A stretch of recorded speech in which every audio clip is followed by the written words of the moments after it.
Yo, welcome into CHGO Big Ten After Dark, coming to you live from Studio A of our CHGO... Not coming to you live. I'm not used to it.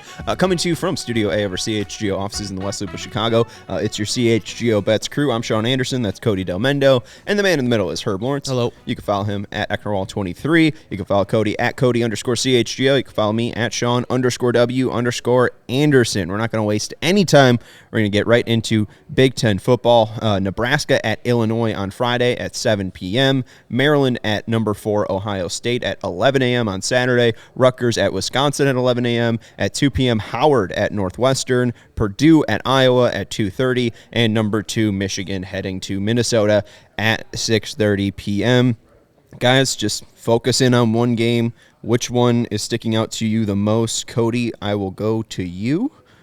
What's grabbing your attention? Well, from a betting perspective, the game that I'm intrigued the most about is Rutgers in Wisconsin. Rutgers 4-0 against the spread this year. They're double-digit underdogs at Wisconsin on Saturday. Head-to-head, they haven't played head-to-head since 2021, and Wisconsin's won the last 4 meetings they played. But I don't know, this Rutgers team they're competitive, right? They hung in there. They've hung in there with some good teams. They kind of hung in there with Michigan for at least a half. They lost 31-7 to them. But, you know, I put whatever you want into them, you know, pretty much dismantling Northwestern. But, you know, they've been a competitive team. They beat Virginia Tech. I think Virginia Tech is a fine ACC program. They're not great. But, you know, Wisconsin, a team that the last game they played, I bet on them to cover the 6 against Purdue, and not only did they covered it with ease. They probably had their best game of the year against Purdue, and they had a bye this past week, so they're coming in with extra rest. But 13.5, to me, feels like too many for a Rutgers team that has hung around with every team that they played or beat. So, again, Rutgers 4-1 on the year. This will be probably their biggest, well, outside of losing to Michigan, but like their biggest test for a game that maybe they perhaps should win, or not should win, but at least be in for the entire game. They were 24-point underdogs against Michigan. You know, I think they actually have a chance to perhaps win this game. So that's, if I'm betting it right now, it's at 13.5. I think Rutgers hangs around. And I know you can't bet it via the phone, even though the Circus Sports app in Illinois is just downloaded. Hey-o. But go up to Waukegan and bet the Illini to lose this week to the Nebraska Cornhuskers. Really? I mean, Nebraska? I've seen Nebraska play tough versus Minnesota. Should have won that game, but their own mistakes costing them, with the quarterback throwing an interception and forwarding that game, and the running back fumbling the ball at midfield when they're just salting the game away. Then they go to Colorado and give them all they can handle for a while, and then Colorado pulls away a little bit. And I think, you know, I saw them play with Northern Illinois. It's Northern Illinois. But that's a prime MAC school, man. Man, they almost beat Toledo, who pretty much played Illinois toe-to-toe, and Illinois won at a last-second field goal at home. And so last week versus Purdue was the boiling point for me, was the part where you're like, okay, Illinois, this is your season on the line. Hudson Card is not that great. They don't really have an established run. I mean, the run game was good. Maccabee wasn't the guy that was last year. They got a different, better guy now. And so I was like, Illinois can hang with Purdue. They did not. Purdue came out with a victory. I mean, the goal line stand, not scoring, fumbling, a lot of things. Luke Altmaier is not the quarterback that Mr. Danny Dimes, well, I call him Danny Dimes, Mr. DeVito did last year for the Illini, Tommy DeVito. I wish the Illini were better on defense. They're not. They have 2 All-Americans. They still can't get off the field on third down. They're missing Dever Witherspoon. They're missing Sidney Brown. They're missing all the secondary help. I see Matt Rule and the Nebraska Cornhuskers, who need this game because they have a nice, easy schedule coming down the road. for the Big Ten West and them to get into a bowl game. The Illini, they've been very disappointing this week or this year. I see them losing, and bet the 3 with the Nebraska Cornhuskers there. And again, you can go to Waukegan. You can't bet it mobilely on your phone just yet, but that's not Circa Sports' fault. But you can go up to the Temporary in Waukegan and place a bet there. About an hour north.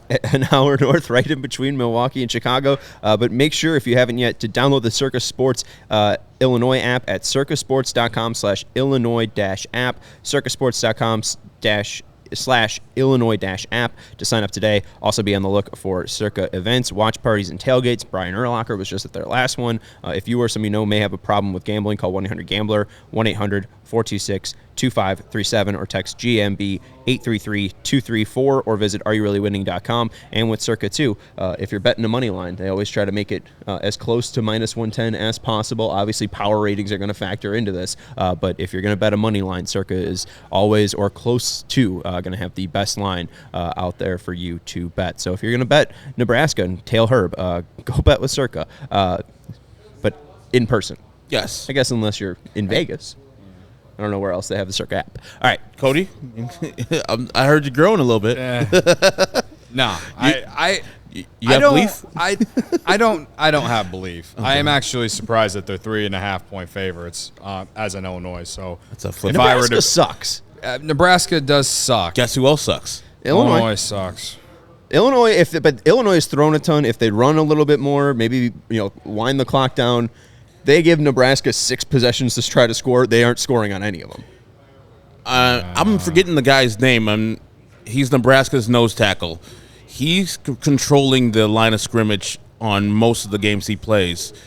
And so Illinois is one of their things. They haven't established the run before yet, so they're missing big-time runners like Chase Brown, who was Big Ten first teamer last year. So when you go from that to McCray and Reggie Love the third, it's going to be struggling. And the line is not the same either. Palchowski, I think he was a 6-year senior. He's graduated. They're doing a little shuffling on the line right now because they didn't have success.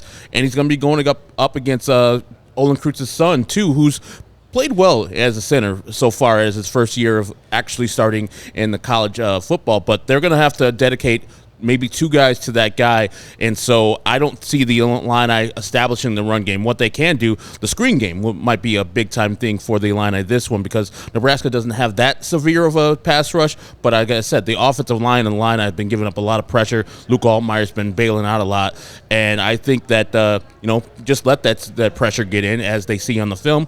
Dump it over the heads for Reggie Love and Mr. Josh, I just said his name, McCray. Smells like under 42.5. Yeah, I like that. Illinois 0-5 against the spread this year. Yeah, defense is shite too. Don't bet this game. Don't watch this game. Bet it. That's why I said Rutgers and Wisconsin. At least that one will be. Actually, I don't even know if that. It's big. It's a lock of the week. It's a big lock. We got to get a big lock. I mean, you can put the Pantera chain on. Okay, so my bet. I'm just gonna keep it simple here. What do people find exciting? Points. And where can you find that?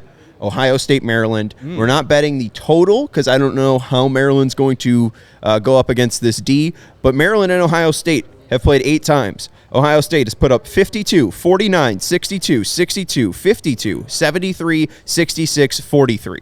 The over is at 38.5. No way. If you can find it at 37.5, I will take over 37.5 easily. You say team total? Team total. Oh, that's what you're talking about. 38.5 is a weird one for a team total, but they are going over 38.5. I know people don't believe in Kyle McCord, but I think that this is going to be a get-right game for the Buckeyes. I don't think they had their best outing against Notre Dame. Maryland doesn't have the smoke to keep up with them. And 2, a lot of Maryland's numbers are inflated because who have they played?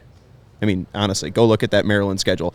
They haven't played anybody. So this is easily the best defense that they're going to be going up against, and this is the best offense that they're going to go up against. They're getting torched by these wide receivers. I could throw to these wide receivers. I mean, Kyle McCord doesn't even have to be, great. He just has to throw the ball to Marvin Harrison Jr. And I